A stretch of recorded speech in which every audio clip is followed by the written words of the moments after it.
Hello and welcome back. In this file, we're going to look at some sorts and do some COUNTIFs and summary of this data. Let's enable the editing first here. Okay, to do a sort by last name, then first name using the sort feature on the data tab. So that's this data tab, these sort features. So first of all, if I select the data, if I do a control shift down, it actually matters where I start. So notice if I start in this column A, and then I do a control shift to the right and a control shift down, it goes all the way to the end of the sheet because whatever cell I clicked in first, it looks for changes in that column. And that column had only the ID header as the data. If I start in major 1, and then I do control shift to the left, and now I do control shift down, it goes to the end of the data in the major 1 column. If I use these shortcut keys, if I do A to Z, it will automatically sort based on the leftmost column. Well, notice that my leftmost column doesn't have any data in it. It's the ID column, so nothing changed.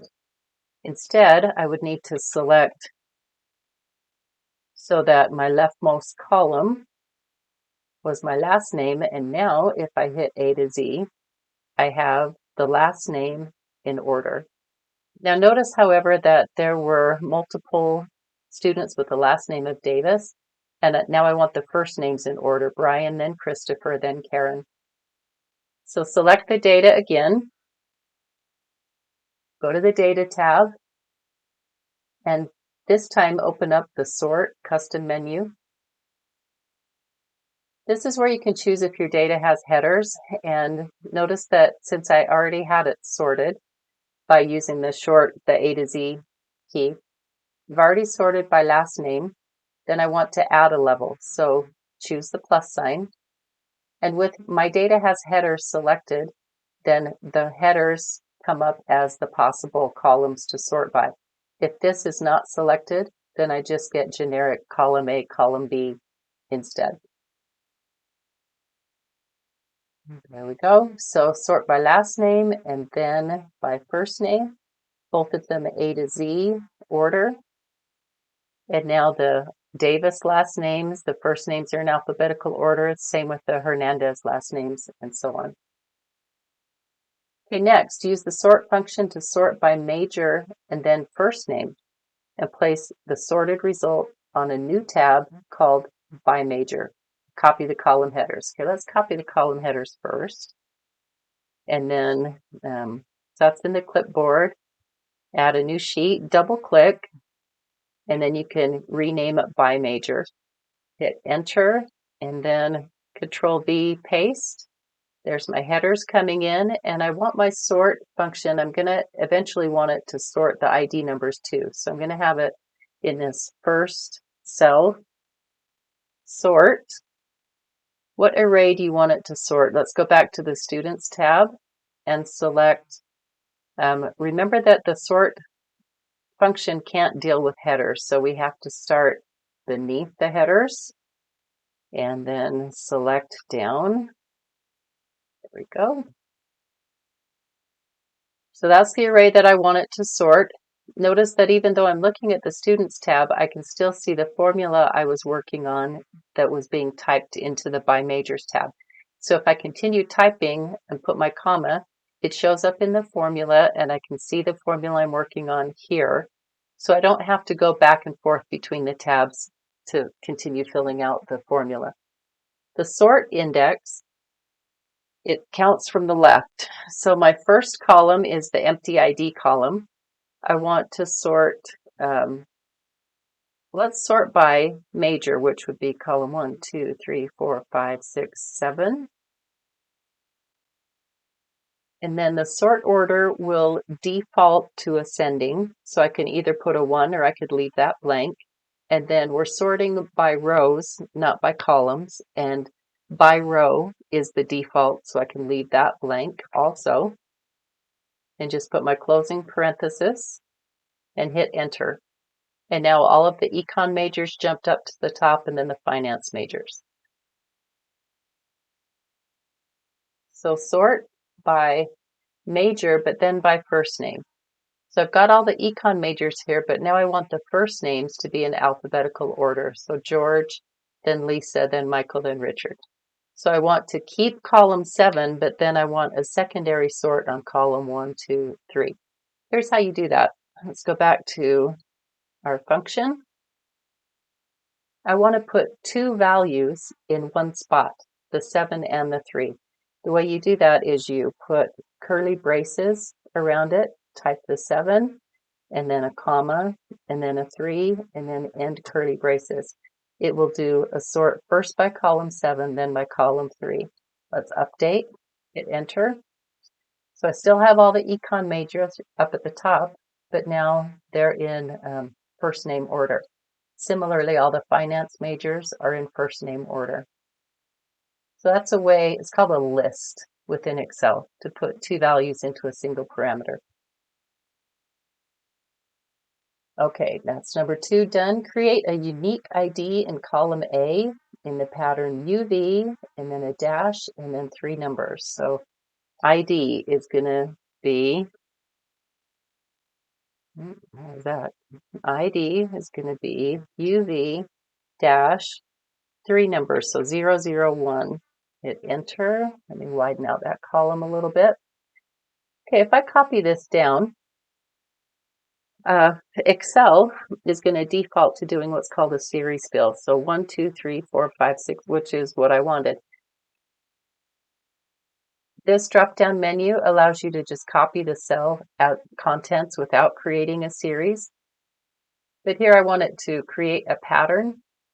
And so if I take my last one and I double click, it should continue copying that pattern all the way down, and I have 50 students in total.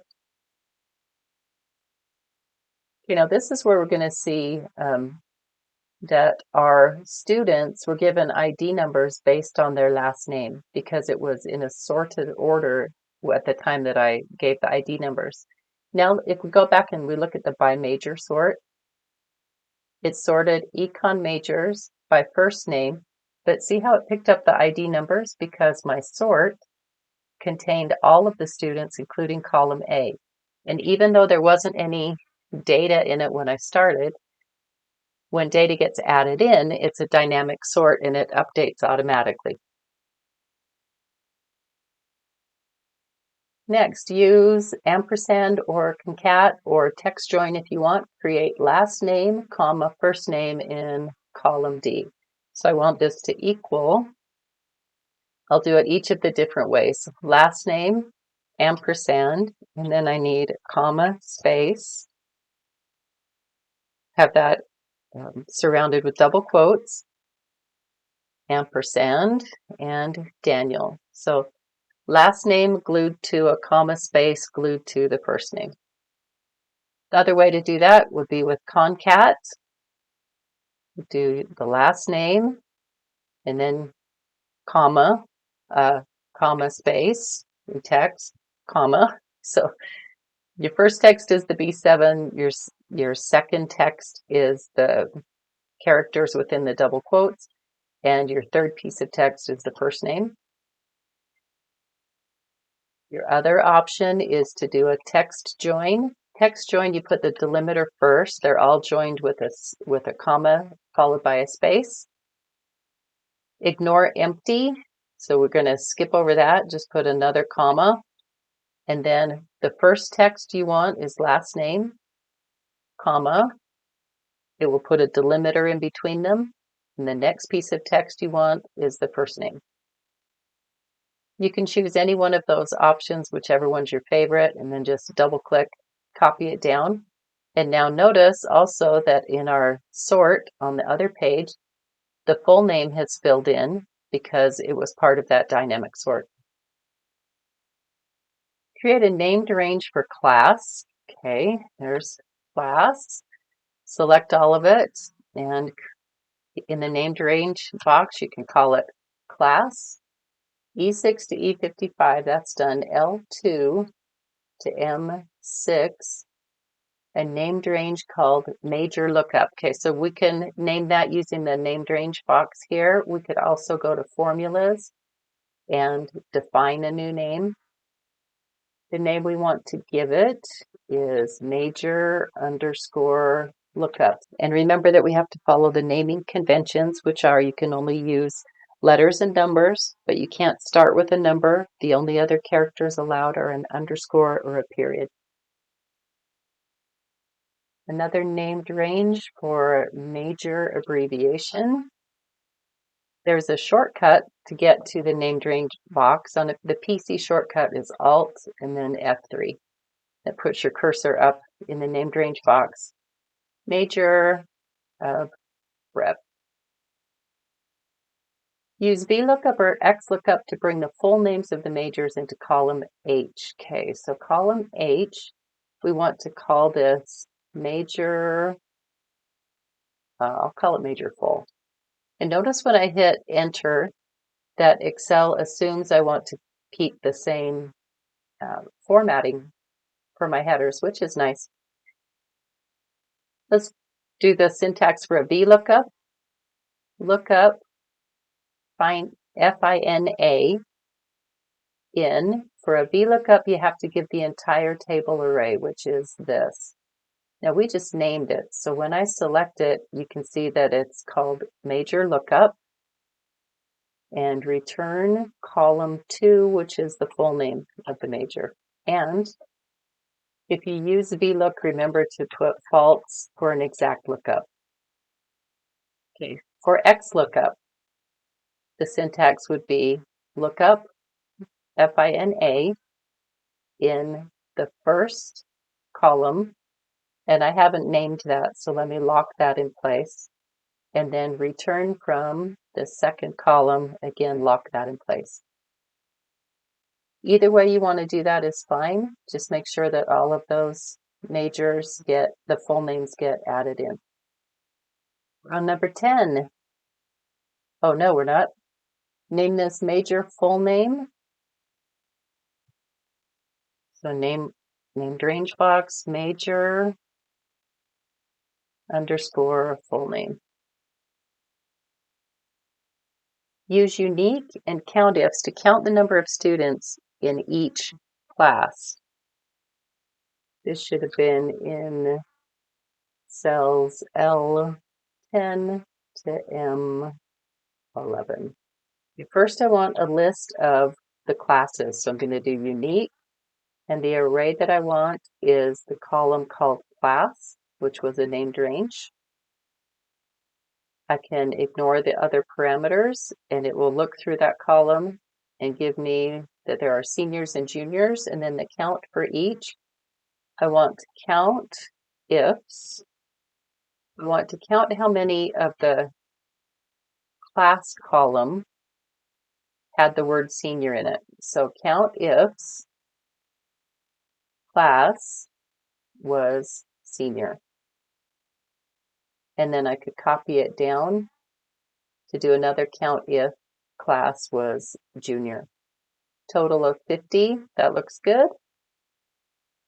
Do the same in cells N2 and N to N6 to count how many of each major are on the roster. Okay, that will be a count ifs. I can count using either the abbreviation or the full name. I'll use the abbreviation. Count if the abbreviation is econ. That's 4, and then I should be able to copy this down, copy down the rest of it, and then if you highlight all of these, there is, where is it? Can't quite see it right. There it is. In the status bar at the very bottom, you can see that they give a sum for that. So I can verify that I've got all 50 students accounted for. Create a table in rows M16 to P20. Show each major and how many students of each kind. So first I need to know what the majors are. Let me just copy down these majors. And notice that I get an entire array from that. It's surrounded by a blue outline. And the formula lives just in the first cell. So I can't delete or change any of these because of the way I've brought that in. And then my majors, my classes are senior and junior. And then I want to do a count ifs. So count ifs, 2 criteria now. I want the major to be econ. So major, and I chose the abbreviation to be econ. Ooh, this is going to get copied. And when it copies across to junior, I want to keep it in this column. So I will move this out of the way. Toggle until the column is locked. And then I want the class, notice it highlighted in purple to the left, to be senior. And when I copy that down, I want it to stay locked on row 15. So toggle twice.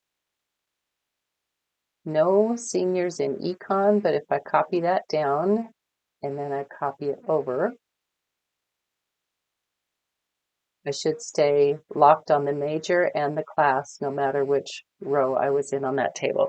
And again, if I highlight all of them together and I look at the status bar, I can see that I have all 50 students accounted for.